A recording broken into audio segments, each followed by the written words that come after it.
Previously on XMen. All right, guys, welcome to the No Schill Podcast. We got two very special guests here today.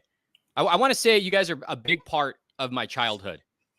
We have Eric and Julia. You said Lewald, right? Lewald. I'm sorry, Lewald. No, Lewald. It's a weird name. The podcast today, who are the writers of XMen, the animated series from 1992 to 1997. Welcome, guys, to the podcast. Thank you for doing this.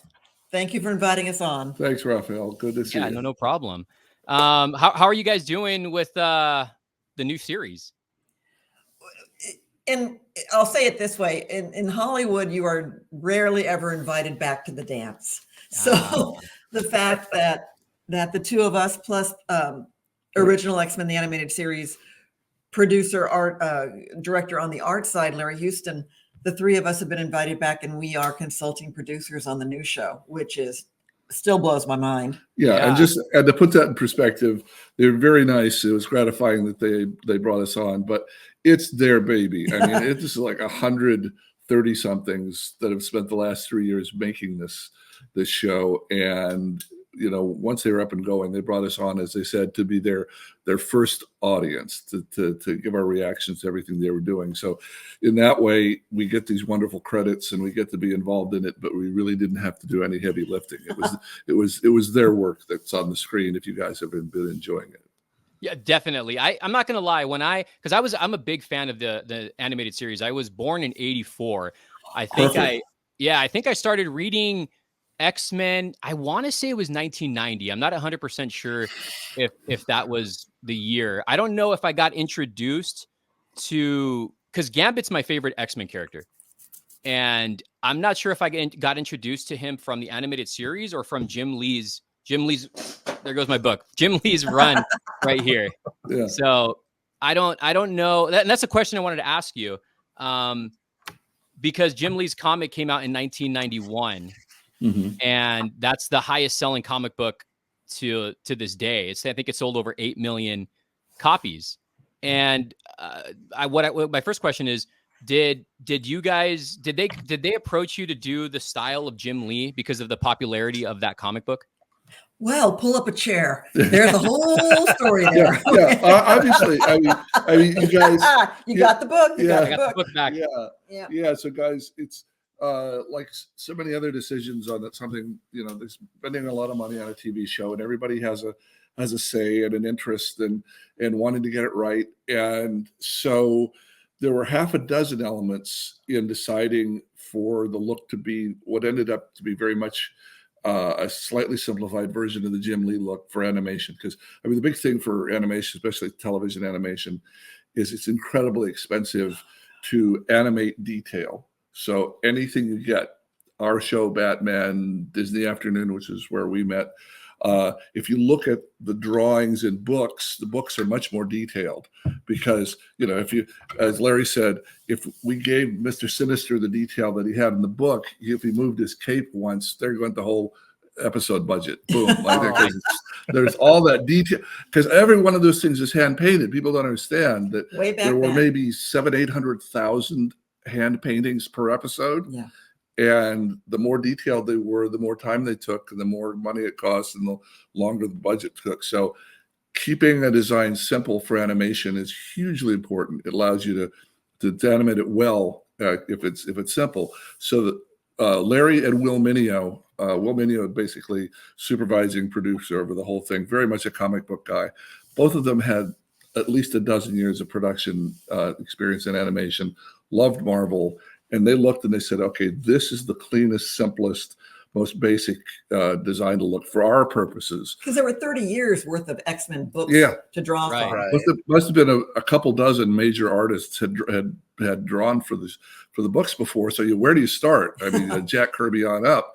And, you know, Will decided that. He also decided, look, it's the most it's current. So it's not like if current Marvel fans in 1992, 93, when the show's coming out, are going to be perplexed by the look. They say, "Oh, what's this? Oh, this is a 1971, whatever." they're going to be comfortable with it. It's the best one for animation. And they really all the artists really liked it. So I mean, the Jim Lee thing won on all counts, and we didn't really have, we were frantically writing the scripts from like the first hour we had the job. So all the design decisions were made by the artist side of our team, and we didn't have so if you're curious about certain decisions or what the costumes looked like, or that we didn't have a say in that whatsoever. Obviously, we had a say in who was in it and what their characters were like, that sort of thing. Now, just to play off the Jim Lee acknowledgement here, there were, and we may get a chance to talk about it, there were multiple times when the development of XMen the Animated Series could have just shot right off the rails. And just died, and the show wouldn't have gotten on, or it would have been terrible. And one of those things was, and again, we go way back, 1992, there was no internet. There were no cell phones were a new thing. Marvel was based out of New York City, and all of us were in Los Angeles. So businesses would close on a Friday afternoon. Nothing would open until Monday morning. So think about that now. We had to fax things. We had to go to a drugstore to fax things. If our fax machine broke, we had to rush out the local Rite Aid to send something to New York. Communication was not instantaneous. Yeah. And then Will Mineo got the word after starting all the production, after designing everything. We were 6 or 7 weeks into a really rushed. I mean, from the beginning, saying, "Oh, you're going to do XMen." The time it's supposed to be on the air, hand drawn, animated. We were given like 7 months because it's supposed to be on in September, and so we started out kind of a couple months behind. Mm-hmm. 6 weeks into the show or so, Will and Larry have designed this whole world and given it the look that fits with the Jim Lee look. Designed all the characters, all the guest stars, and we are 8-9 scripts and at various stages, writing as fast as we can. And Will gets a message saying, "Oh, by the way, no," from Marvel saying, "Oh no, we're no longer happy with the Jim Lee look. You have to throw that all out and start from scratch." Oh wow! Oh man, what? And I said, "What?" And Will couldn't believe it. I said, he didn't know why, and they didn't say why, and he's dying inside. He said, "Look, this is gonna just blow our schedule out of the water, and it's wrong because this is the right look, and how do I fix this? How do I fix this?" So finally, he came up with the idea, and he sent in to Marvel like late on a Friday for all the current Marvel people and Stan and all of our artists to see in a packet, faxed to them. A really awful looking set of characters like Scooby-Doo X-Men babies. Oh wow. You guys you don't like the Jim Lee look? Here's an alternative. This is what you'd rather us do. And everybody went crazy, lost their mind. And by Monday morning, they said, "Okay, Jim Lee looks cool." Oh wow. What you guys probably know is they wanted to get rid of the Jim Lee look because Jim and the other artists left the form image. Yeah. And that was so that was what prompted most business people don't want to support their competitors. They don't want to highlight what somebody else is doing. They're probably a little bitter that the artists left. So they weren't doing it to make the show better. They were doing it out of being mad at Jim Lee and the other artists. So luckily that crisis was averted and we didn't have to do a design that we didn't like. Oh. And you mentioned Gambit being one of your favorite. So again, backstory, 1992.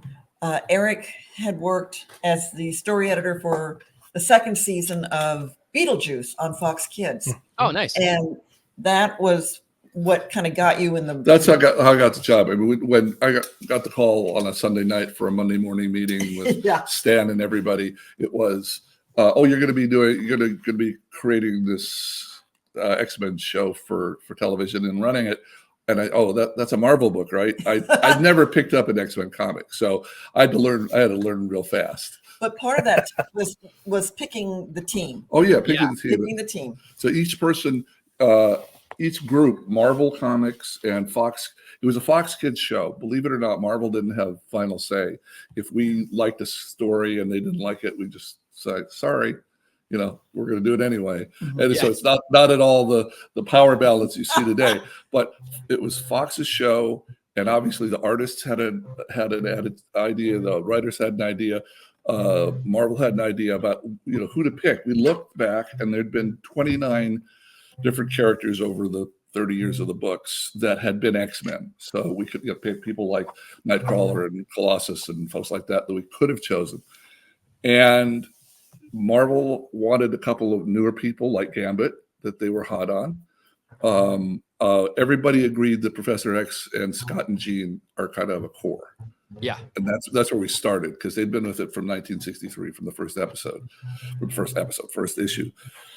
But after that, who was going to be on it? We all agreed, well, Wolverine's the hottest guy right now, so he's got to be on it. He is his unique self. And from the writer's point of view, we were just pushing to get 7 or 8 people as completely different as possible, so that we'd have all these different characters, and we wouldn't have 6 of the same guy. We wouldn't have 6 big gruff guys like, Wolverine, Cable, Colossus, Thunderbird. We wouldn't have just this bro fest somewhere. We want to have completely different people with completely different powers as best we could.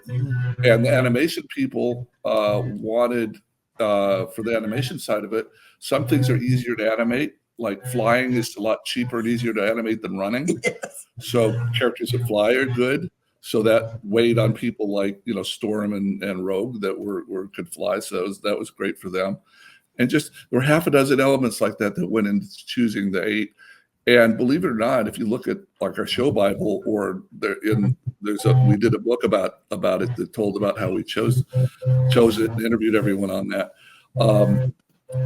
That there are a couple characters like Beast that were just going to be secondary, and that's why Beast's in prison in the first episode. Yeah, because he wasn't going to be one of the main team, but he's so cool and he's so different and he's so great to write for that as we were writing the first season, we kept on putting him in the episodes and kept putting him in the episodes. And by the end of the first season, he just was a main part of the team. So that was it. He inserted himself just by the power of his personality into the main team. We didn't choose it at the beginning. And Gambit was such a great character to have for this team, because you didn't really know. He's the one who came with his own baggage, and you didn't really know if he was going to stay, he was going to stick around, or if he would just say, "I'm out of here."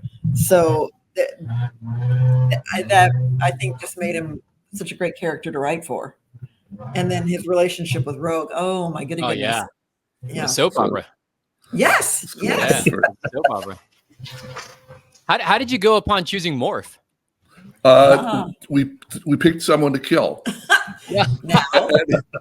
Honest to God, we and this was a big deal in kids programming because nobody's done this before. But Mark Edens and I, who were like the two people that laid out the first season, he's like on our dining room table, because there were no writers' offices. This was a cheap production.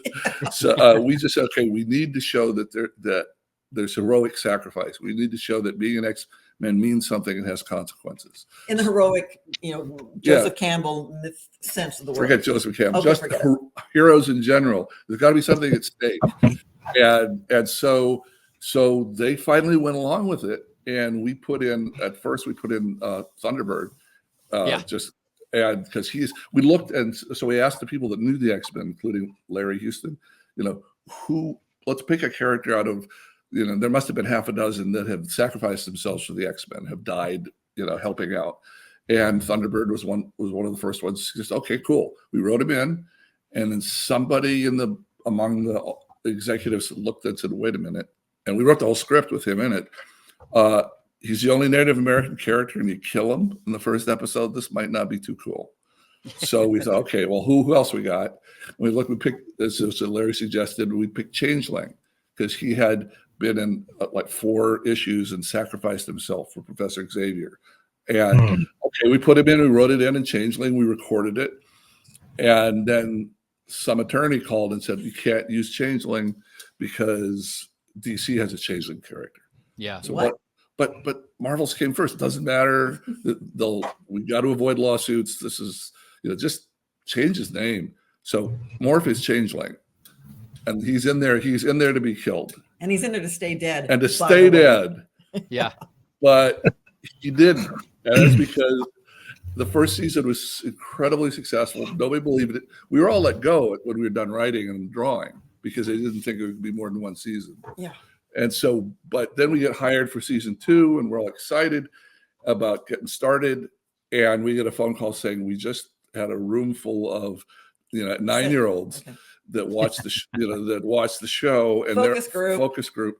And we asked who their favorite X-Men was, and Morph won by a landslide.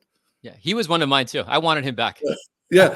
So he begged us. He said, "Look, I know you worked your ass off to be able to have a character die in our show, but please, for the sake of the network and the fans, bring Morph back." So that's why Morph came back. We hadn't planned on it.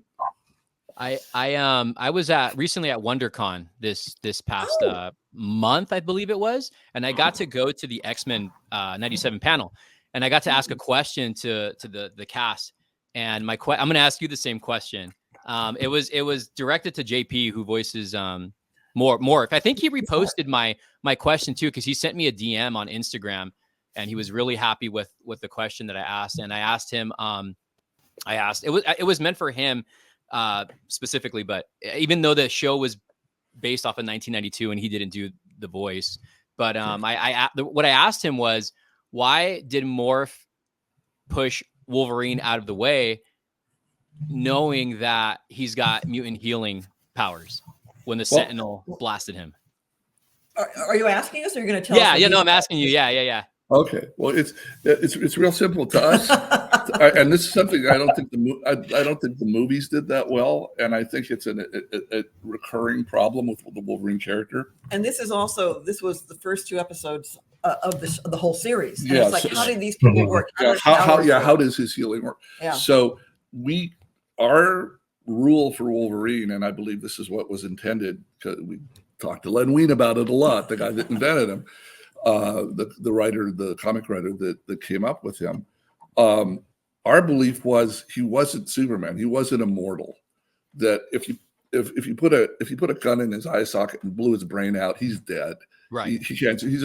He's not Deadpool. Okay. He's not this thing that just automatically pops together. In fact, if you notice in the first season, they didn't let us do this later, but Sabretooth rips him, scratches him. Yeah, he's got a bandage, big bandage on his chest. An afternoon, which is not at all the way they played him in the movie. So we thought of him as somebody that heals eventually if he doesn't have a mortal blow. The adamantium is great. It stops stuff from getting past his ribs like bones might, and you can't chop his head off because you can't chop through the adamantium. Right. But if if you blow his brains out through his eye socket, he's dead. And so when Morph was saving him, our understanding of Wolverine's healing powers were that they're limited, that they're not this unlimited thing. Which again, canon is different. They've been doing it for 60 years. Yeah. It's a problem for us because you're trying to write stories where the audience cares whether your characters are going to get hurt. And Rogue's basically immortal, but if nobody can get hurt, then you have to go for comedy like Deadpool, because you're just bouncing around. It doesn't matter how you get chopped up; you're gonna reform.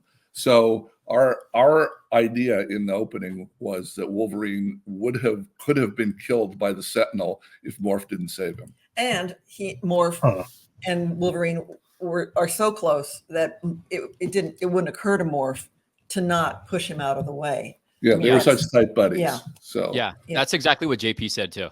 Oh, that's so nice. I'm glad. That's exactly what he said too. Yeah. Okay, well that's good to know.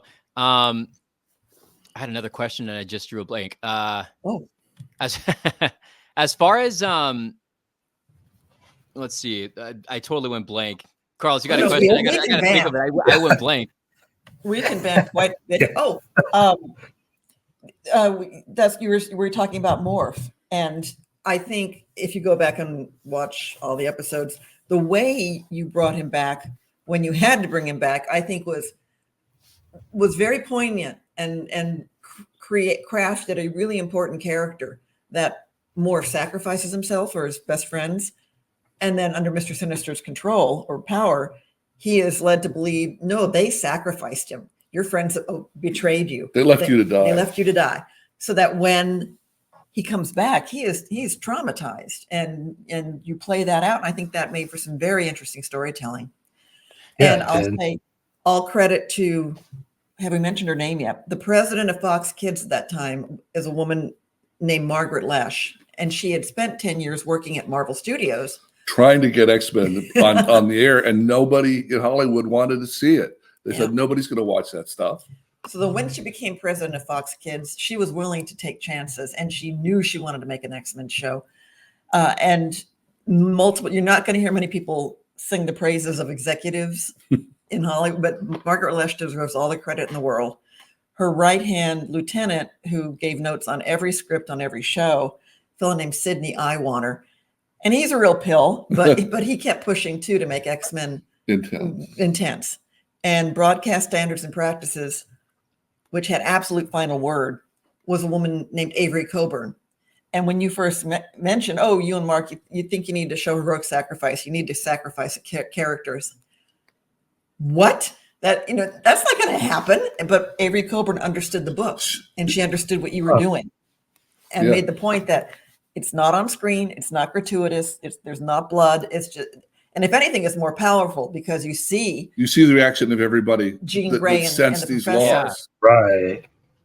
Rather than seeing his body blown up or something. Yeah. So we had very strict rules to work within for being a kids show, but had these wonderful people above us that actually had great respect and affection for the books themselves, which is really rare out here.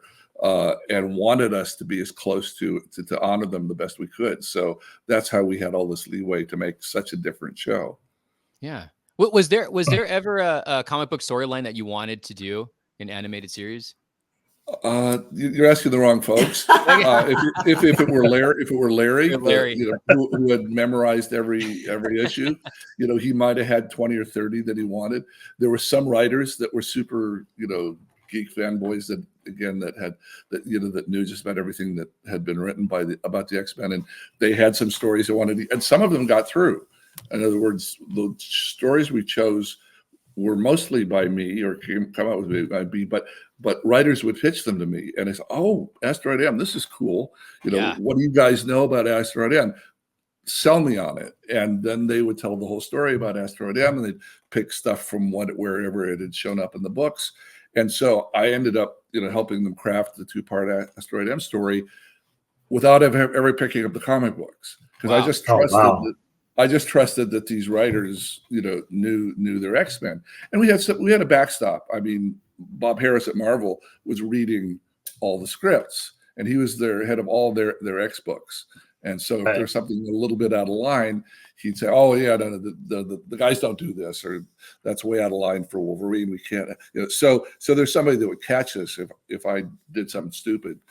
But most of the stuff that comes directly from the books, which is just kind of here and there, was stuff that writers would pitch to me, and I'd say, "Yeah, that fits the TV need, the TV storytelling needs that are in my head." We're trying to get a good Storm story here, and Shadow King's the one we should use. Cool.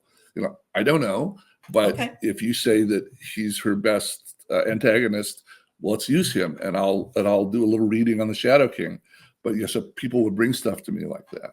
And in that first season, it was considered so off the wall, such a crapshoot making this series, that while the highest compliment is folks saying, "Oh my God, you captured the comic book so brilliantly," but there aren't a lot of direct adaptations. And I say that because I got to be the writer on part 1 of Days of Future Past in the first season. And it wasn't until episode 11 and 12, Marvel was actually kind of going, "Okay, this might work. Would you, writer people, consider adapting this?" Yeah, and then with the 2 Phoenix sagas, that's obvious. That's later. That's third season where we have those 2. But the fact that Marvel in the first season was willing to sort of trust us with one of the crown jewels, one of Chris Claremont's crown jewels, even though we don't get to use Kitty Pryde, even though we need to send a physical person back in time, and that's Bishop. It's like, what? Okay, but it's people respond well to it, and we got to meet Chris Claremont a couple years ago. Oh, nice. And he was and hang out Cool. and and kind of say hi. I Yeah. did that episode that you. He was very gracious. So that was nice. He's a nice guy. So that's why we started out with saying we need, we want to show a story about Rogue's vulnerability. Okay, so it came up with the idea for the cure about somebody offers her a way to get rid of her mutant It's a ability. great Okay, episode. well, who would be good? Who might be behind that? Okay, well, and that's why we brought in. That's we want to show Apocalypse at some point. Here's a cool twisty place for it. So we'd start with our lead character, like thinking like a TV writer, and then build a story around him or her, and pull in people from the X-Men world. We've tried almost never to come up with somebody just off the wall or different or not that weren't in the books. We'd use the books for reference and to pick. We need to tag. Like I said, we need somebody to make Storm miserable. Okay, well, here's this guy that done it pretty damn well, so we'll use him. But it wasn't like we were a fan that was dying to show this villain. We were just trying to find the villain that would most dramatically reveal who Storm is, and so that was the kind of perspective on writing the stories. That was kind of your guiding principle for all of them. Yeah, all the way through. What is the personal story for each of the X-Men? Yeah. In whatever the circumstances are, they can fly, they can punch people and all, or punch things, or tear apart Sentinels, which is part of what they are and what they do. But the big satisfaction came from the personal stories. Yeah. I have a question about the episode One Man's Worth. Now, was that before or after Age of Apocalypse? Before.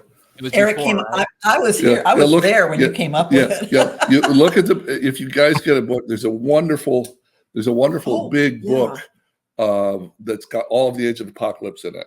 Yeah. That's, 1,000 pages is hardbound. It's like $120. Wonderful book.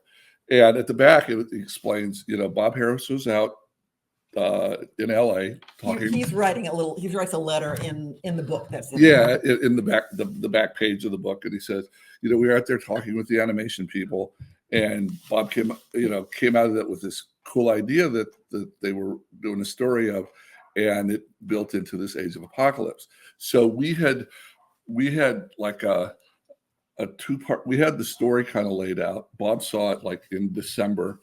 He liked it. This is cool. What if Xavier never lived? What if he didn't survive to make the X-Men? And it came from the fact I really love the show. The movie It's a Wonderful Life, and I really love that the Star Trek episode City on the Edge of Forever. They both had as the turning point in the story.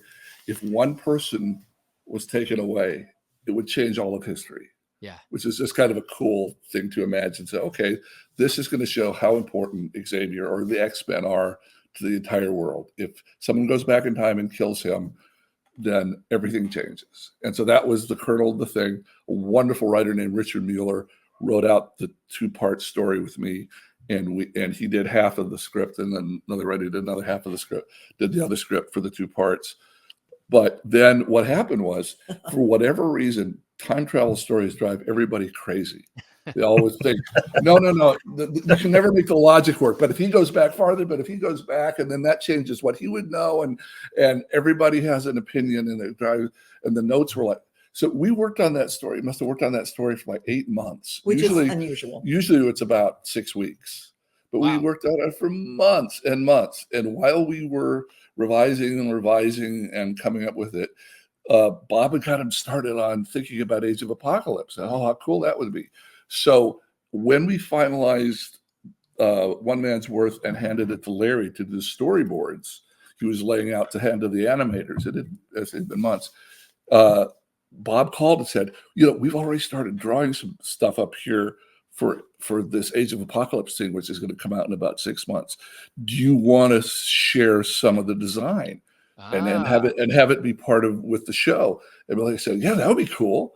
So Larry actually half a dozen of the character design bits from Age of Apocalypse that they were drawing there, that they were preparing for when the books would come out, he used in the episode. So it makes it all so mishmashed. But so, the nice thing is, say we've taken so many nice ideas and stories and the whole setup from all the things that the comic book writers did and used them in our show.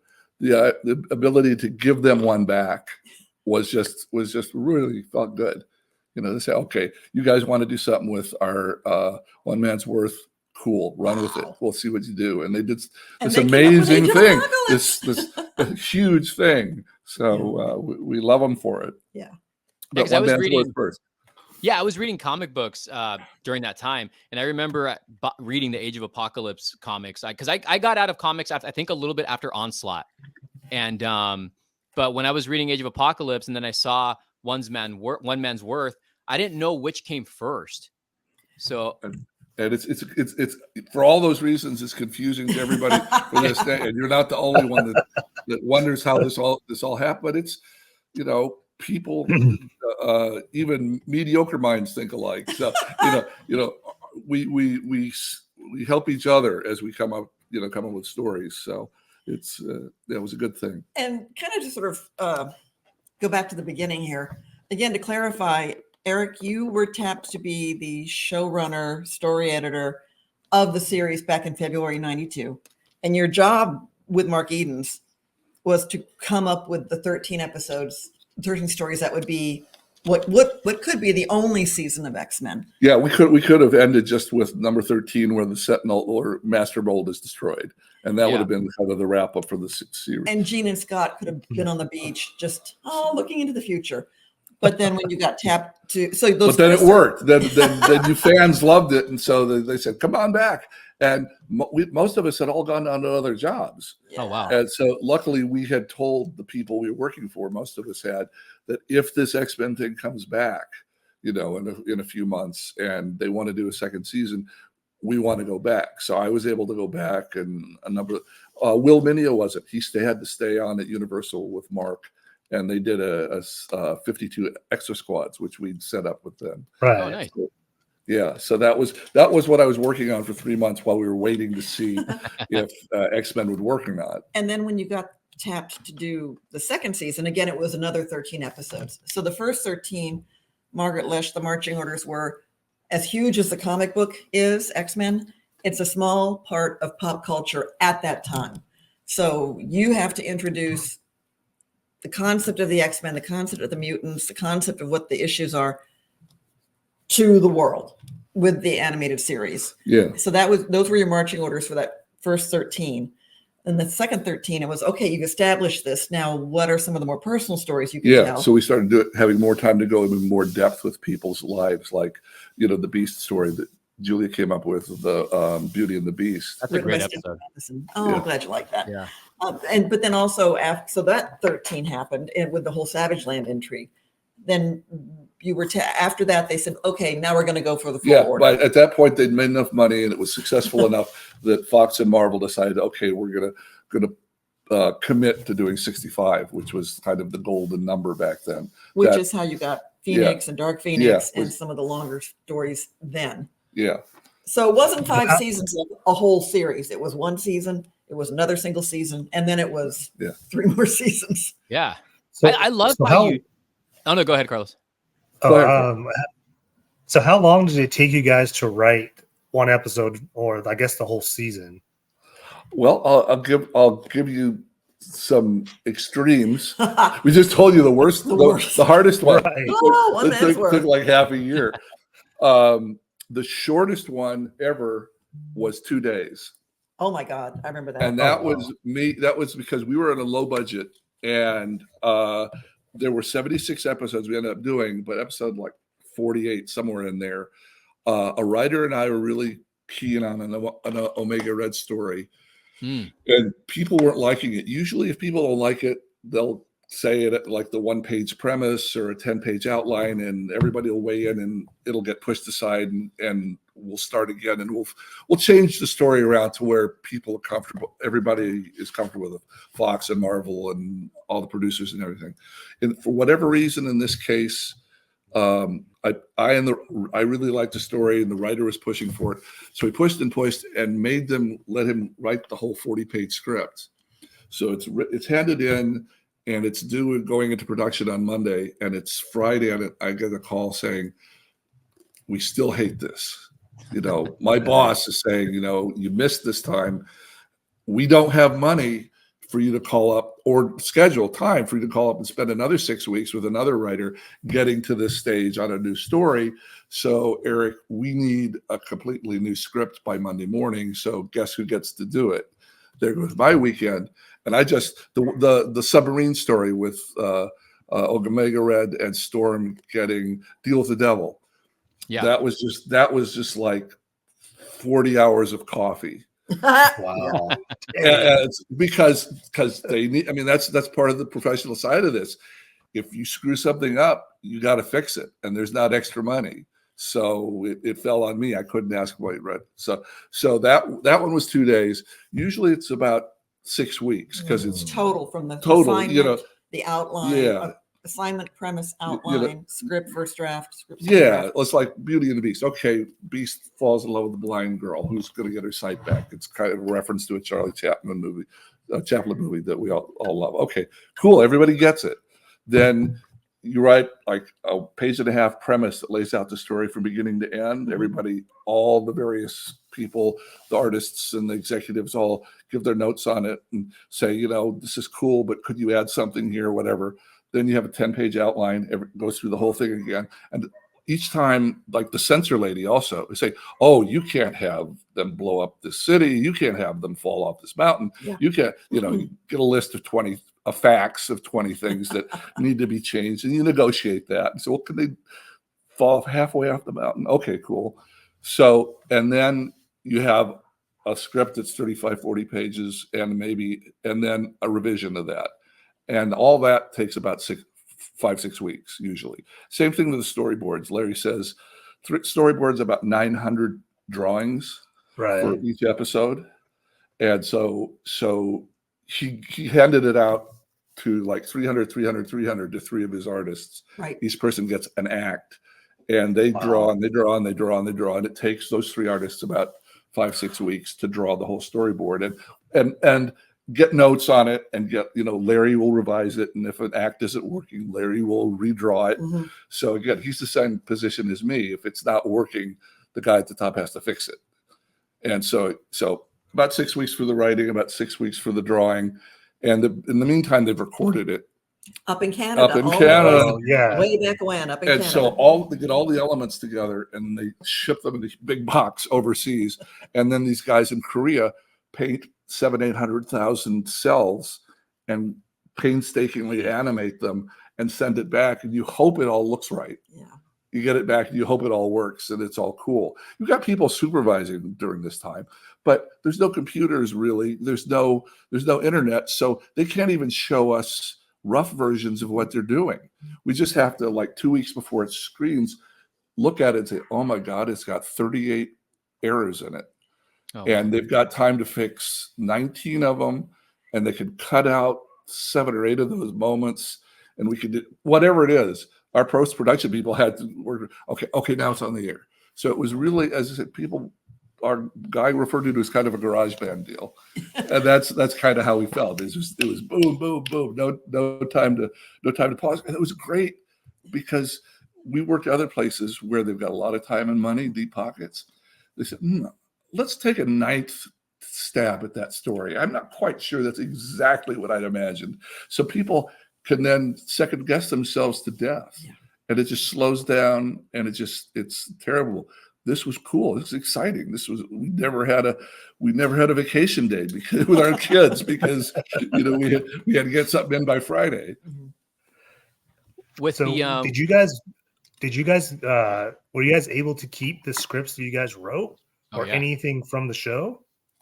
Oh, sure. We got all the scripts and the storyboards. And nice. Notes, and the faxes. And all the angry memos from executives saying, "What the hell are you doing here?" Well, and okay, thank you for bringing that up. I want to all this was back in the days of big old floppy disks and having to use bulletin boards to try and load things half an hour easily to try and transfer a script just across the city.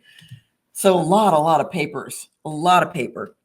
We had a guy deliver a script to me, a writer deliver a script to us after an earthquake, after the Northridge earthquake. Oh, wow. He drove through the rubble to get to my house and give me this because he couldn't email it to me. He couldn't, and he couldn't send it on the phone line. Yeah. It was just the train doesn't stop for anybody or anything. Right. But so we were just putting things in boxes and storing them above our garage. And I'll say this: it was in 2015 and I think it was Batman, whom we always looked at, with a certain side eye because they had all the support and all the money. And they had amazing talent there. We know them all. It's like, well, golly, they get to do really cool stuff over there with Batman. But XMen never had a full studio support behind it because it was such a piecemeal operation and because rights were then sold off bits and pieces. Yeah, Marvel was going bankrupt. It went bankrupt in the middle of our doing the show. So there wasn't like this Warner Brothers behemoth behind it that kept on doing new Batman shows. They just kind of, okay, you're done with your episode, fine, it's over. We had not been going to cons or fests like for 15 years because we're not voice talent, we're not artists, and we didn't really know what kind of community was out there supporting XMen. And I know I poked you at one point because we couldn't. There was no celebration of good old XMen the animated series. There was nothing that. So she talked to me in interviewing. This is like 450 pages of the oral history where we interview, the writers and the artists and the voices and the executives and everybody that had a hand in making the show. And it goes into detail on each episode. And that was just really cool. It was just kind of a self-indulgent thing. And the publisher realized there are enough XMen fans out there that it would kind of pay for itself. And everything was done fair use. Yeah. So Marvel, there's no color pictures in here from Marvel because we didn't have the rights to Marvel's artwork. So it's got all this detailed history of everything that went on and our fond memories of all of it. And then Marvel got all the rights, but when they bought Fox, when Disney bought 20th Century Fox, all the rights came back together, and they have $1 trillion because everything Marvel's doing is turning to gold. And then Eric gets an email from the vice president of global licensing for Marvel Disney, and it's like, oh crap! And they say we're going to get in trouble for doing our first book without their permission. And they said, no. We know everybody loves the show so much, and they like your book, and they like the book. So, but now we've got the rights to it. So let's do a big art book, to complement the history. And you got it. And that's how we got to do the art book. And those two. Oh, look at that! Just art. So you know, Larry Houston and Rick Hober, who were two of the four main artists on the show from beginning to end, did the covers. Yeah, there you are. Okay. Oh my God! That's Larry. Larry did that. Yeah. Oh, nice. Yeah. That is gorgeous. Yeah. Oh, your own personal gambit. Yeah. Speaking of that book previously on XMen. You're going to be going to Ontario. It's called Ontario Comic Con. Are you going to be taking that book with you? We'll have a couple of cases of them. We have a minivan. We have a minivan. As many as you want. You want to teach a class in these? We'll sell you 30 of them. Yeah, I want to pick one up, and I need you guys to sign my book too. We're there now. So you're going to be there. I'm going to be going. Yeah, I'm going to be going. Cool. Very cool. I think we're there for. I'll show you both days. Yeah. Oh, yeah. Please. Yeah. So the two books have kind of afforded us a way to get back into attending cons, which has been a real source of joy for us. Oh, what do you got there? So from Larry you got that. Yeah. Yeah. The big Larry one poster. I got at WonderCon, and I got most of the cast from the '97 to sign this. Oh, that's boy, cool. Did you beat us on that? Because that's amazing. But here's the problem I have. I can't. Carl Todd? Carl Dodd. Yeah. Cal Dodd. Cal, sorry. And Potter, they don't come down here. No, it's a long trek, And it's cool. For a long time, when we got the first book, and we started going to a couple cons and realized, here's something we can do. And I interviewed all of them on the phone for the first time, meeting them on the phone because we never flew to Canada to deal with the voices. Wow. They recorded about they snail mailed an audio cassette of the recording to us here. We listened and we gave notes. And on the next weekend, when they were doing the next episode, they'd make the fixes. So they were in Canada, we were here, and it was much more primitive time. But so when I did this book in 2016, 17, I talked to all of them for the first time. It was great. I got to know them. Yeah. And then when we started going to cons, we called up and said, Cal, there are people that will pay for you to autograph stuff. Yeah. If you work it, if you call around, maybe you can get a booker and they can get you airfare to some of these bigger cons and you could have a profitable weekend. He's really? Yeah. Okay. So the first time the voices were at a con, our booker, wonderful guy named Michael Perez, yes. It was in Texas near San Antonio, Hill Country Con, and got us there and got Beast and Wolverine and Rogue and an actor that had done 8 or 9 of the voices, Tony, yes. Mm-hmm. And so got 6 and Larry. So got 7 of us down there. First time any of the voices had been to an American Comic Con. Yeah. And they looked around. Really, this is cool. I mean, people are all coming up to us and asking us about the show and paying for our autograph. And so it was like this light bulb went off for the cast and for us. And now, over the years, they're going to more and more and more and more. And if you look online, Cal's must be going to one, every other weekend. Yeah, it seems like it. We don't get out that much. Once a month is pretty good pace for us. We're older. Yeah. And it's wonderful to be able to drive to Ontario. Right.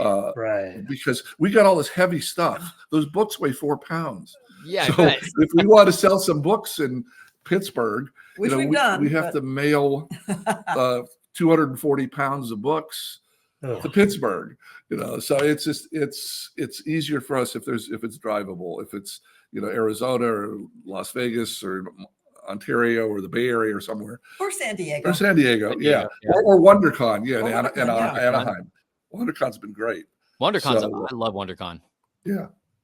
Although not my only note, but we've been there a couple times when it's fallen on Easter Sunday. And it's it is worth your soul to try and drive into Anaheim Disneyland World on Easter Sunday and drive back out. And it gets crazy there. It gets pretty crazy down here. Yeah. Yep. So with the success of X-Men the Animated Series back in the 90s, was there ever talks to do a movie kind of like what they did with Batman Mask of the Phantasm? Oh God, we would have loved to do that. We really would, because we know those guys. I mean, Alan Burnett is one of my oldest friends in the business, and he was kind of he's so good. Bruce Timm and Paul Dini get all the creative credit, but Alan basically oversaw the entire Batman thing from beginning to end and made it all happen. And they got a bunch of they got a bunch of those wonderful animated, modest budget. It's not like a $250 million Pixar movie or something, but these modest budgeted animated features. We'd love to do it like with the Phoenix Sagas. Oh my God. The Phoenix Sagas are 110 and 88 minutes. They're both feature length in effect. And so we know how to tell those stories, and we love doing it. It just, as Julia was saying, there was no studio there. And by the time the show wrapped up, the rights had all started falling apart. There was a spearhead. Marvel was going bankrupt. Yeah. Saban didn't care. He'd made his money. And he was making more with Power Rangers. Yeah. So no one had an interest in doing it. Then they tried a couple other. They tried X-Men Evolution. They tried Wolverine the X-Men, and they had some success. And so they were still but it was kind of hit and miss. Some group of investors would get together and say, well, let's maybe try another X-Men. So there wasn't this studio behind it. And then I think you look back at the split of the rights. No one's going to put money into something where another company can say, oh no, you can't do it. So as long as 2 or 3 people like Fox and and Disney had, or Fox, Fox, Fox, Disney, Marvel had the different parts of the rights to the show. No one could move forward, and that's what we're so thankful when Disney bought Fox, and that worry was over. Well, and that we got to start not fantasizing, but thinking, oh my God, they may do a new show. We maybe dreamt about it, but they do an animated film. They may do a new animated show now that the rights are together. And we found out very quickly that they're smart. They knew, a show that had like 100 million fans, they're going to do that, and so they plan to do XMen 97, I think. Or something like XMen 97 from the moment they knew they had the rights back together. Yeah, I was honestly worried when I found out they were going to do the new series, because I didn't know if it was going to be like the original. And so far, it's amazing. We tease, we watch it and go, wow, that's what you can do when you got money and time. Wow. They're doing a beautiful job, and we are curious to find out, because we're out here in Hollywood. We've been here forever. We love television. We've seen, say, people have a beloved show, and then 20, 30 years later try to go back to it and just fall on their face and have it be awful and completely wrong and miss the whole point of it. I mean, and they'll, Hollywood types will pick a project that's been out there and not invite anybody back from the original. Right. And that's no interest in that at all. So in this case, both, we were asked to be consultants, and the guys got it right. At least it really feels, it felt like that way to us. We were reading it, but you never know until it comes out and people, the viewers either get it, fall in love with it, or they don't. It's like a song. You can say it's wonderful. You can say you put your best people on it, but if nobody connects to it, it just dies. And people connect. It feels like people have connected to 97. Everything we see online, fans are really loving it. It's trending almost every week. How crazy is that? And I point out right now, by the time episode 10 airs, then anybody can binge on it all they want to. However, we are the only people on the planet in the history of mankind that have this weekly drop for X-Men, which is very much what the old series was in 92. Yeah. It was your playground chat on Saturday morning. It was your water cooler talk. Yeah. It was the college, TV room chat. You had to wait for the next episode. And I think that's part of the fun. That's fun. It's fun. Yeah. Even Gambit was trending. Yeah. They still need to make a movie. Still to make a good movie with them. I agree. I was going to ask you guys. So you guys consult for the new show. Mm-hmm. How much consulting are you guys doing and helping them out? Well, okay, yeah, but all right. So, so just to start, just so you know, Bo DeMaio, they had wonderful executive supervising, a couple of folks that just grew up and loved our show. They know the show. They know the original series better than we do. The executives and the creative staff on the show know our show better than we do. Yeah. So, the gentleman that was in charge of the scripts, the showrunner Bo DeMaio, had told us he had a rule. He'd been on other shows where people didn't respect the original material. They were doing a reboot. Yeah. But he said, I asked every single writer and artist that came on the show, every staff member, did you love the 90s show? And unless they said yes, they had to say yes or they wouldn't be hired. So there were like 100 people working on the show, all of whom this was their favorite show growing up. And that's why I'm sure that's why they got it right. And sort of banging our own drum here when we got to have, because it was all happening during the horrible COVID years when you couldn't, but so Zoom, we've had Zoom meetings with the different departments there. Oh, and sure, yeah. the artists were what was so thrilling was so many of them had the X-Men art and making of book, like right behind them or right beside them. It's like, oh my God. As like the reference Bible. And so what they've done for us is we will get to see pretty much, we'll get to read a locked script. and then we'll get to see an animatic, which we didn't get to see back then. We didn't have the animatics. budget and the time Yeah. for it. What it is, it's they're roughly sketched versions of the entire show that are animated roughly with the voices on it and some rough music on it. So it's pretty much looks like what the episode's going to look like, but in a very unfinished form. But still amazing. It lets you react a lot better, one stage further and one stage better than just reading the script. So that's we get to see all that. And my contribution so far, has been, there was a time when Storm speaks to Hank McCoy and calls him Henry. And I said, did we ever call him Henry? We're going back and forth, and it's like, no, Henry is Henry Gyrich. We don't. Hank is Hank. He's never Henry. It's like, okay. So small things like that, and there were. So I'm contributing. But they had worked on it so hard. Oh my God. That there really wasn't. I mean, we just have to be painfully honest. We put some good time into reviewing all the stuff they done, but it was all already so good. Oh my God. It didn't. I didn't want to interfere. And I said, well, but if I would have written it, I would have changed the scene. I didn't want to be that guy. You want to tell this story? Yeah. You really want to tell this story? So basically, if it read beautifully from beginning to end, I just, I'd write back and say, guys, you did it again. Thumbs. So which is a nice position to be in, because if I thought it was terrible, it would have been a miserable consulting time, fighting with them over, what are you doing to our legacy?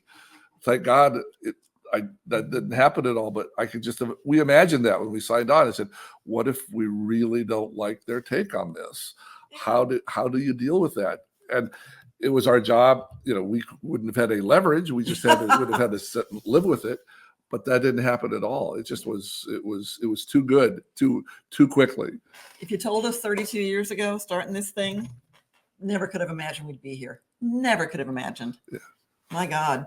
And you know what you know what I like what they're doing with the new season too is kind of what they did with the season 2 is how they'll tell one story and then at the end there's another story like they did with the Savage Land. Yeah. I love that they're doing that. I have a fun Avery Coburn in one of the memos we have upstairs when there had been such catastrophe in doing the sequential episodes because episode 3 originally came back and it was not airable, but you couldn't show episode 4 because it was, the stories you couldn't switch them like that. So season 2, when you came up with the idea of the Savage Land, you were able to write that whole series out. So what they said, because the boss would say you can't do 13 connected stories in the second season. It's just, there's too much chance that we're going to get one back that's terrible and we just have to stop and show repeats for a month while we fix it. They said, okay, let's do an opening 2-parter, closing 2-parter, and 9 little bits that connect in the background with Xavier and Magneto. And we can shoot that first and make sure you've got that in hand. So, and then the other 9 in between here, if you look at those other 9, they're kind of interchangeable. If number 5, if Beauty if Beauty and the Beast, which was going to maybe the 4th one, ended up having to be the 7th one, it wouldn't have mattered. They weren't really connected. It's just that the Xavier and Magneto little backstory thing made you feel like they were all connected. Yeah, it's true. Yeah. So that was our professional compromise. It wouldn't let us do 13 connected ones. They'd let us do a 2-parter and a 2-parter and the 9 little bits. So in the Savage Land, there was a moment, all hell's breaking loose. Dinosaurs are flying and, volcanoes are exploding and everyone's fighting. And there was a moment where I think a T-Rex falls into an active volcano just as everything else is going on. And Avery Coburn wrote back a note saying, okay, you can do this, you can do that, but I'm going to need to see that dinosaur come back out of the volcano unharmed. Oh man. Yeah, we can't let the kids think that it's burned to death. And then Sydney, I wonder, you realize they're extinct. You realize that wait, what? So they're having this fight, and I'm just going, so yeah, the executives are fighting among themselves, but in the end, we saved the dinosaur. We saved the dinosaur. Yeah. Wolverine became like a lead character in the 92 animated series, which I loved, and I was really happy in 97. They're focusing more on, I guess you could say, Scott, but I'm not gonna lie, I miss Wolverine. Yeah. We'll say no more. We'll say no more. Yeah. There are more episodes to come. There are and more there's a episodes to second come. and there's Yeah. a second season Yeah, already in the works. and we've had second season's already basically written. Yeah. Can you believe We'll that? say no more. Yeah, Marvel crazy. is high on it. It's already, and it's just it goes to show you that even if you're dealing with the same group of people, the creative people at the top, have the things that fascinate them. And as these stories progressed, I think they were more fascinated in since they were doing the Madeline Pryor bit. Who does that affect most? It affects Scott most. So it fits to spend more time with him. Obviously, it affects Wolverine somewhat, but I think it just gets down into it's like being a musician. If you play with the same elements, one person's going to sound different from the other person. And the people that did this, it's just like Scott was working for them in these 10 stories. And I'm sure as it goes to season 3 and 4 and 5, We hope. we'll have some heavy Wolverine arcs. But for right now, you're right. The first season was was more Scott heavier than we did. Interesting. We never really had an agenda about making one character strong. We tried to keep You kept track. I kept track. I tried to keep it as balanced as I could. But in looking back, I think, we overwrote Wolverine. In fact, I would have tell writers, write him less because he's such a compelling character. Mhm. He's like Dirty Harry. So everybody wants to write for him. So, okay, cool. So we pulled back a little bit. I think we underwrote a little for Scott and for Storm. I think we got plenty of Rogue, obvious, and about the right balance for Beast. But if someone had said go back with a magic wand and balance our 76 a little more, I think we would have had a little more Gambit. Yeah. A shade more Gambit, A little more Jubilee. and more too. Jubilee. She was a challenge because she was underage. She and was that so the point. different from the Right. others. She was Yeah, younger, she so was- she couldn't be an actual danger. She was really Typically. really important the first season to help the audience learn who the X-Men were. And after that, I think our writers tended to want to write for the more adult characters. And so in that way, she got kind of short shrift, sometimes got left behind. So it's a hard thing to balance. Yeah. But I think you're going to see over the next couple seasons, over the end of the season and next season, you'll see plenty of Wolverine, I bet. Well, was there a reason why Gambit was kind of not so much in the episodes towards the end? I You mean in don't the not intentionally. No. Yeah, Whether I it- didn't see him a lot anymore towards the especially the final season, if I remember Well- correctly. So about that final season. Yeah, Okay.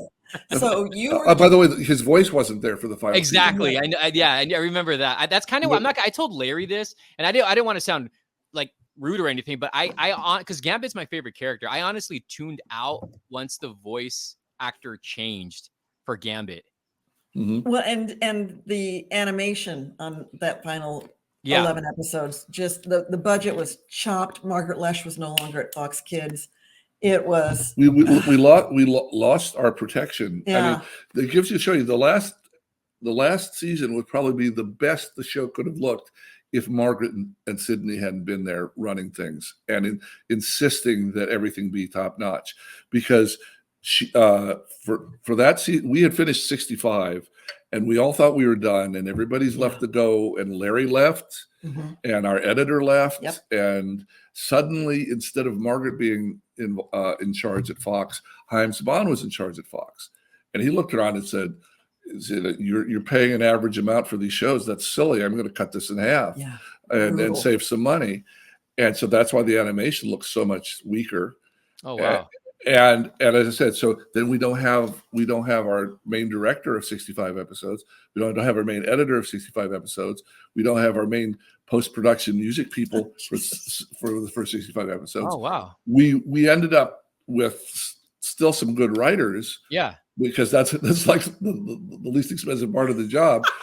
But in most all of the production side, they cut everything in half, and we lost our experienced people. So those last 11 were afterthoughts. In fact, they ordered 6, and then like a month later said, "Oh, give us another 5," and that was just That's not even a 13 we episode order. we It were was already just- talking to other people about going to another job when we got the call saying, "Oh no, don't leave yet. You thought you were done, but for some business reason, we're going to produce 6 more." And so we did, and then we're going to produce 5 more. So the last 11 were really afterthoughts and under budgeted afterthoughts. If you go back and watch season 4, Beyond Good and Evil, the 4-parter, oh my God, it's a magnum opus. Everything's happening. That was supposed to be the end of the series. Yeah, you Right. and Mark Edens had crafted that, and we have the actual outline for the original 4-parter that ends the way it was supposed to end, up in a file cabinet somewhere. And that story was supposed to end with Xavier, Storm, Jean, and Scott and Jubilee all leaving, and Bishop, Shard, Psylocke, and Archangel all joining the X-Men. Oh, and wow. that's why we set all the people up the first couple episodes as being cool X people. And there's going to be this big shift. And that would be how the series was going to end. Wow. And then we got, after we'd finished writing the script, we get this call saying, and I think they probably storyboarded it already, saying, "Oops, no, we're not going to end with this. We're going to do 6 more. So you can't let these 5 people leave, and you can't have these 5 people stay, these 4 new people stay. So redo the ending." So that was a redo on that. But which is a shame, because it was very, Mark Edens, who did so much with me to set up the first 2 seasons to do Phoenix, and he was the one that set up, the 2 of us did the story, set up the story for Beyond Good and Evil, and handed the script out to 4 other people. He didn't take credit. He's just the way he is. But we set this all up, and it all worked real nice as a story. And then we had to change the ending, which really sucked. Yeah, I bet. Wow. Yeah. I didn't know Larry left on the 5th season. Yeah, I had no idea. Yeah. Because he committed to the new Fantastic Four. We'd all thought it was wrapped. Oh, and it was, but then it wasn't. So yeah. And the people and the people in charge now didn't care, who was directing it. They just wanted they just had they had a fee for doing 6 more or 11 more. And hey, I'll discuss the challenge with the busted budgets and the people who couldn't come back, and the way the last 11 episodes came to be. But there is some sharp story in there, and there is some actual heartfelt stuff. A couple of our favorite stories, including the ending, where the graduation day, where written by Jim Creek, where everybody comes back as Xavier's dying. Yeah. And that one still, gets us all teary-eyed. And Len Wein, who was one of the co-creators of Wolverine, wrote several episodes for the series, but for the last one in season 5, it's like, well, if I want to write, if you're going to give me an episode, I want to use Captain America. And it's like, well, hey, you can't get him. You can't get him. That's how Captain America was allowed in, because Len called Marvel and said, if I want to do another episode and I want to use Captain America, get the lawyers together and make it happen. Len, we made it happen. And so that's how that episode got in. That's awesome. Yeah. Carlos, anything to add? I don't have anything. I'm just it's just great to hear a lot of the backstory of what started and to what we're watching now. Obviously, I grew up in that era of watching X-Men 97 or X-Men, the animated series. I'd come home after school, and that was what I'd watch because I had to wait till my mom was done with soap operas, and I would be able to watch that. So I remember that and reading the comics, and it's a good time. And I'm 45 in June, so watching X-Men 97 with my son who just turned 16, it brings back a lot of nostalgia for me. So I'm like, I get to see through his eyes what he's watching currently with 97. And then I told him, you need to go back and watch the old stuff. So he's been going back and watching the old stuff. And then he's just like, oh, wow, look how this relates to the new one. And it's very, very cool to see all that happen now. Yeah. Yeah, we love that. We talked to people that said, that are about your age, that said, I used to watch your show with my dad, and now I'm watching it with my son or my daughter. Yeah. and that there's this thing that goes through generations, and that's just it makes us cry. We got our boys when the day it came out in the sneak peek in October 92 31st 1992. Our boys were like a year and a half and 3 weeks old. Oh wow! And so they grew up with the show. Yeah. And with mommy and daddy down in the office working all day, and them banging on the door and say, "Why can't we come in? Well, we got to get a X-Men script in." Yeah, so. Did you save any of the memorabilia that came out during that era? Oh yeah. Pizza Hut had a big Pizza, anyone? You have the box. Nice. We got the box and the cup, the tapes and the tapes, and the placemats, and we got Pogs. I did. I gotta look for those. I gotta find some Pogs. Yeah. Pogs are, I think, part of the. There was a Happy Meal in the middle of the country. We didn't get them out here. Hardee's Happy Meal. Had Pogs. Ah. Yeah. So and also most of the stuff is personal stuff that we got, in 92, 93, and we kept. Some of it we cheated a little, and it's available online. Some of we kept it. That's how I'm getting my stuff. My collection, because I've been collecting since I was a kid. I collected comic books and everything, and my collection got thrown away when I was, I think, 15, 16. I was already out of it, and I got more into music. But then I got back into. That is awesome. Pizza Hut, the Pizza Hut.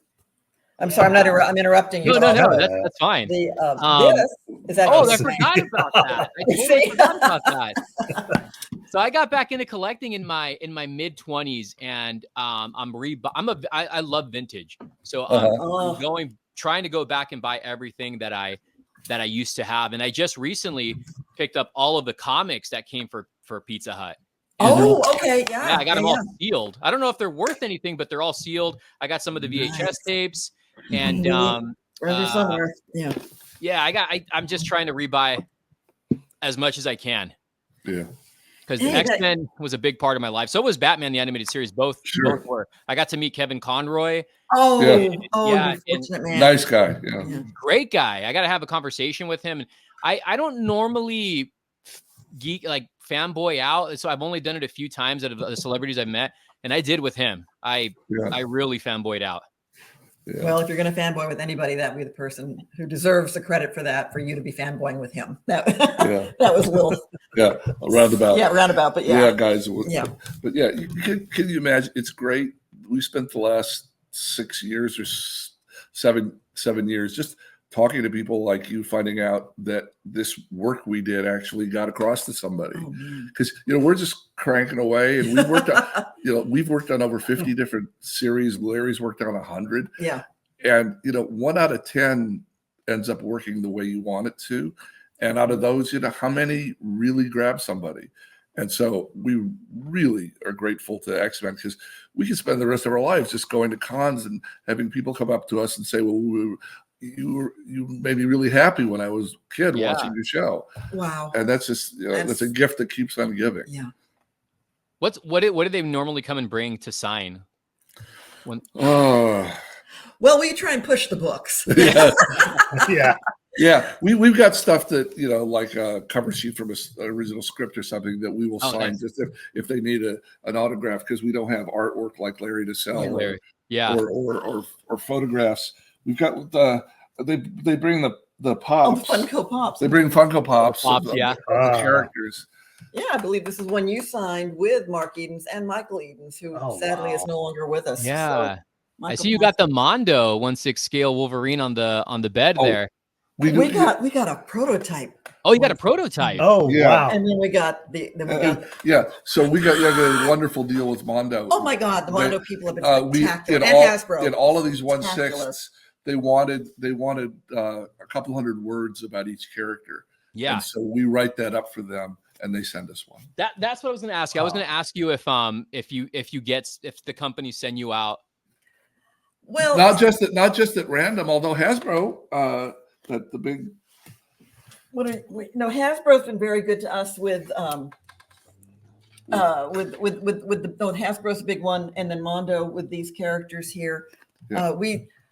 Hey, if anyone's listening, we're happy to accept anything you choose. Yeah, exactly. Yeah, we're real good with swag, and we sometimes No, we love swag. That's what I'm saying. We love swag. at San Diego.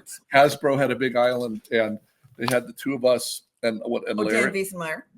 and the artist Dan Wiesenmeyer Mhm. signing these cards, which Oh, that's right. they That's what I was were looking for. the basis. Sorry, Dan Wiesenmeyer did It a was- lot of art. It was Dan's. Yeah, it's kind of hard to pull that. They're all going to fall. There we Okay. go. Yeah. Dan did the artwork Oh, on yeah. these beautiful Oh, yeah. production boxes with with the action figures inside. Mhm. And so we did about an hour signing with Dan. There you go. He's got one. People. Yeah, Ah, exactly. Ah, that's it. Yes. So, Yes. so there are times when it works out that we're able to help a company out, and we Oh, please. Re- re- Oh, and we retain the nice. swag. Nice. Yeah. Nice. Yeah. Yeah. Uh, Very nice. Yeah. good. We're learning what kind of pens and stuff work Oh. better with what kind of surfaces. 'cause, Yeah. Yeah. I'm it's learning too. Yeah. Yeah, guys. Yeah. Okay. Well, Well, yeah. Well, So- thank you for taking your time and coming onto our podcast. sure, Hey, sure, well, we're great. happy And to do it. Happy to do it. And we'll see you in Ontario. I don't know will if be you're gonna there. around there. I'll bring my book. I'll Oh, bring do, my please print. do. Whoa, there it goes again. I'll bring my book. But I do want to purchase a book though. No, Okay. we can cut you a sweetheart We- deal, we- Definitely. and we'll sign it too. We'll bring too many to Ontario. Okay, So we won't run out. Yeah. Yeah. Okay. All All right, right, thank guys. you so much. Yeah. Thank you so much. Thank you. We for appreciate it. Take care. We'll see you soon. And let us know when this comes out. Yes, Yeah. we will. Do you know when it's gonna come? In May, right? Yeah, we're probably going to release this the week of the Monday before the last episode. Okay. Cool. Yeah, that makes Awesome. sense. Yeah. All right. Thank you very much. Oh. I appreciate it. Thank Bye-bye. you. Okay. Bye-bye. Bye-bye. All right, guys. We would like to thank Eric and Julia Lewald for joining us on the podcast. Hopefully, Carlos and I can get them again next season. So maybe they'll come on again. I got to have the mic a little bit closer. And again, I plugged their book right here. This is the XMen 1992. Hopefully, you can see that. There's a little bit of a glare. This is the art and making of the animated series. So it is available on Amazon and Big Bad Toy Store. Carlos will supply the Amazon link, and then I'll have the Big Bad Toy Store, depending on wherever you want to get it. They will be this weekend as we're filming this. So this weekend, May 18th and May 19th, they're going to be at Comic-Con Revolution in the city of Ontario, California. I will be there on Saturday, so hopefully I'll get to meet them, get my book signed by them, and then also want to pick up their book previously on X-Men. That I think you can get that on Amazon too, right? Yep, They said link on will be in Amazon? description. Yeah, link will be in description. You can order both books. The art and making of the animated series you can buy from Big Bad. So if you want to grab it from Big Bad, click the link in the description, or Amazon, which one or other way is cheaper. It doesn't matter. Links in the description to pick up the books. Yeah. So we will. Well, you can pick it up at the Ontario Convention Comic-Con convention if you guys are there. That's where I'm going to pick up my previously on X-Men, and I will be documenting it as well as I'm there. So, and then I'll probably try to get some more X-Men cast that I need on my print signed. So hopefully we'll do that. Hopefully I'll get that done, and then I do want to pick up some key comic books while I am there. I think it went pretty well. That was my second real interview for I guess you can say celebrities, right? My first one being Richard Centroni, Stuntman Batman. Yes, that was on my channel. Hopefully, we should see if we can get him on again for the podcast. Yeah, we should. Yeah, but yeah, that was good. We got to talk X-Men 97. There was a lot of questions I still wanted to ask them, but I think it went very well, and hopefully they enjoy watching this. If they do rewatch it, give us a follow if you do. But I'm pretty sure they enjoyed it. I had a good time. I know we both had a good time, and they're a pleasure to talk to. Definitely. Super sweet couple. So if you guys can support them, please do by buying both the books. Go see them at conventions, get their signatures, and all that. And like he said, he'll be visiting them at the Ontario Comic-Con this coming weekend. Yeah. So we're actually filming this outro 2 weeks later, 3 weeks later. Yeah. So we're doing this kind of last minute, and as we're filming this, which is on Tuesday, May 14th. The final episode of X-Men airs tonight at midnight, and I'm going to stay up to watch it. And we're airing this the day it ends. So, do you have any? Let's talk. Well, let's talk predictions here at the end of this. So we'll see if it actually does come true. So, because by the time this airs, we'll already watch the series. So the series will be over by then. So, how do you think it's going to end? Do you have any predictions? I don't know. Like the way it ended with like the comic storyline with Fatal Attraction with Wolverine's adamantium getting pulled out. I was kind of thinking like maybe there'll be some time travel involved, but maybe not.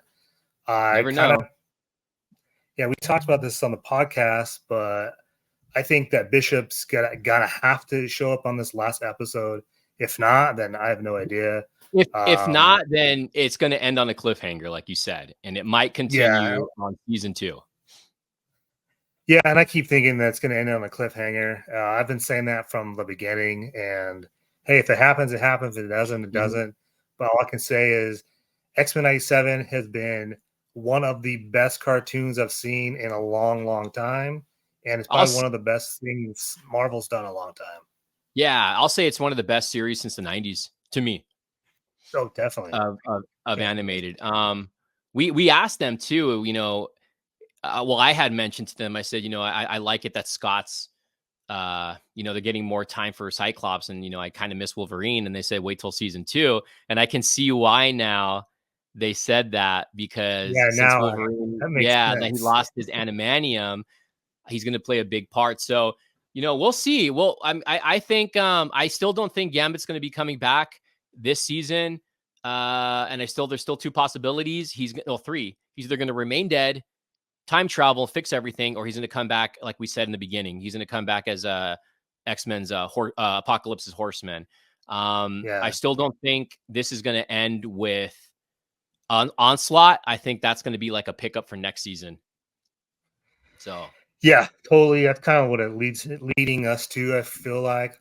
I also feel like there's going to be a lot of deaths in this last episode. I mean, we already seen a lot of those. I don't know, man. It sounds like there's going to be more deaths, and I was just like, I don't know how else they can end the show with on a sad note or an awesome, like thrilling cliffhanger. I don't know, but 1 or 2 things. Well, 3 things: Bishop showing up, cliffhanger ending, and a lot of people are going to die. They can't wrap this up. We talked about this off of the air, that like they can't wrap this up in this last episode. It's too much going on right now. If they all of a sudden wrap this up, I mean, they can definitely possibly defeat Bastion, but they can't wrap up everything. Bishop can't come fix everything. Gambit's back, and that's just too much at this point. I thought honestly these last three episodes was going to be time travel, but I was wrong. So we'll see. That's the funny thing is you only been wrong about one thing this whole season, so that's pretty good.